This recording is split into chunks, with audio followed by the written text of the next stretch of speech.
Before she became a global icon, before her lyrics were tattooed on millions of hearts across the world, Taylor Swift was just a little girl in Reading, Pennsylvania, dreaming of something bigger than anyone around her could imagine. Her story isn't just about fame or fortune, it's about persistence, transformation, heartbreak, and victory against impossible odds. This is the full, untold story of Taylor Swift, a story of fearless ambition, ruthless battles, public betrayals, stunning reinventions, and unstoppable triumphs. So get comfortable, because this journey is just beginning. Born on December 13, 1989, Taylor Allison Swift entered the world in Reading, Pennsylvania. Her parents, Scott and Andrea Swift, were loving but practical. Scott worked as a stockbroker, Andrea had a background in marketing. But Taylor, even as a toddler, showed a spark that didn't fit neatly into suburban expectations. At the age of 9, she developed an obsession with Evaline. She developed an obsession with musical theater, singing in productions of Grease, Annie, and The Sound of Music. She loved the feeling of becoming someone else on stage. Soon, though, Taylor discovered country music.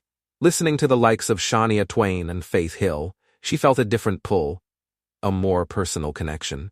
This wasn't just singing, it was storytelling.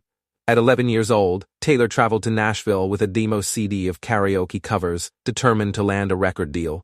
She handed her CDs out to every label she could find, but nobody called back. It could have been the end of the dream. But for Taylor Swift, it was just the beginning. Most families would have shrugged and moved on, but not the Swifts. Seeing Taylor's unwavering passion, they made an unthinkable decision. They moved the entire family to Hendersonville, Tennessee, just outside Nashville. Taylor immersed herself in the music scene, performing anywhere she could: coffee shops, fairs, festivals, open mic nights. Rejection was constant, but so was her stubborn determination. At age 14, Taylor caught the attention of Scott Borchetta, a DreamWorks executive planning to launch his own label, Big Machine Records. Borchetta saw something others didn't. He offered Taylor a deal, and she became one of Big Machine's very first artists. At just 16 years old, Taylor Swift released her debut self-titled album, and the world started to listen. Tim McGraw was the first single. Sweet, heartfelt, and soaked in nostalgia, it didn't just sound different, it felt different. Teenage girls everywhere clung to Taylor's lyrics like lifelines. She wasn't singing at them, she was singing for them. She was singing for them. Her blend of authentic storytelling, accessible image, and clever use of MySpace made her a phenomenon. She wasn't just a country singer, she was a teenage revolution. The awards came fast. ACM's new Female Vocalist of the Year, CMA's Horizon Award. But Taylor wasn't satisfied. With country domination, she was aiming for something bigger. In 2008, Fearless changed everything. Songs like Love Story and Need You Belong With Me weren't just radio hits, they became cultural moments. Fearless won Album of the Year at the CMA Awards and became the best-selling album of 2009 in the US. Then came the MTV Video Music Awards. As Taylor accepted her award for Best Female Video, Kanye West infamously stormed the stage, declaring that Beyoncé had one of the best videos of all time. The world watched in shock. Taylor stood humiliated. In that moment, Taylor became more than a singer, she became a symbol. And millions rallied behind her, but fame brought pressure. And Taylor, now entering adulthood, faced constant scrutiny. Relationships with celebrities like Joe Jonas and John Mayer made tabloid headlines. Every heartbreak was public. Every mistake was magnified. Out of that chaos came Red, an album that blurred the lines between country, pop, and indie. Songs like All Too Well showed a depth and maturity far beyond her years. She was no longer just the sweet girl with a guitar, she was a true artist. In 2014, Taylor made a bold move. She abandoned country music altogether. 1989 was a full-fledged pop album, and it was a masterpiece. From Shake It Off to Blank Space, she showed that she could reinvent herself completely and still dominate. Her squad of celebrity friends, Gigi Hadid, Karlie Kloss, Selena Gomez, made her even more of a tabloid fixture, but behind the scenes, tensions were brewing. By 2016, things turned dark. Kim Kardashian released edited footage of Taylor allegedly approving Kanye's controversial lyric about her. The internet exploded with #Taylor's Swiftover party. Snakes flooded her Instagram comments. For the first time, Taylor Swift, America's sweetheart, was the villain. Rather than fight back immediately, she vanished from public life. No interviews, no appearances, silence. Then, in 2017, she returned with Reputation, a darker, edgier album.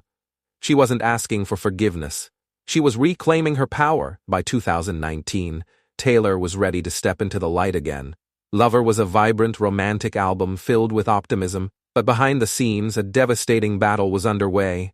Scooter Braun, a music executive she distrusted, bought her old label, and with it, the masters to her first 6 albums. Taylor had no control over her own work. Rather than surrender, she announced she would re-record all her old albums. A move, almost unheard of in the industry. During the COVID-19 pandemic, while the world shut down, Taylor did something unexpected. She released Folklore, a moody, introspective indie folk album. Then, just 5 months later, she dropped Evermore. Both albums were critically acclaimed, with Folklore winning Album of the Year at the Grammys. Taylor Swift had proven she wasn't just a pop star or a country girl. She was a true musical chameleon. In 2022, Taylor released Midnights, an album exploring late-night anxieties, ambitions, and regrets. It became one of the fastest-selling albums of her career. But the real masterstroke was the Eras Tour, a massive, record-breaking global tour that revisited every phase of her career. Ticket demand was so overwhelming that it crashed Ticketmaster's servers and triggered a congressional hearing. By 2023, Taylor Swift had officially become a billionaire, not just from music sales but from owning her masters, merchandise, tours, and smart investments. Taylor's love life, once media fodder, became less public over the years. She had high-profile relationships, Joe Alwyn, Maddie Healy, and more, but kept her private life increasingly private. She also became more vocal politically, speaking out for LGBTQ rights, voter registration, and women's rights. Through it all, her fan base, the Swifties, remained fiercely loyal. Today, Taylor Swift is more than just a musician. She's an architect of her own destiny, a trailblazer, a businesswoman, a survivor, a legend, with a career still growing, a fiercely loyal fan base, and the freedom to create whatever she wants. Taylor Swift has redefined what it means to be a global superstar. And if her past has taught us anything, it's this: no matter what challenges come her way, Taylor Swift will always find a way to rise higher. The story isn't over. In fact, it's just getting started.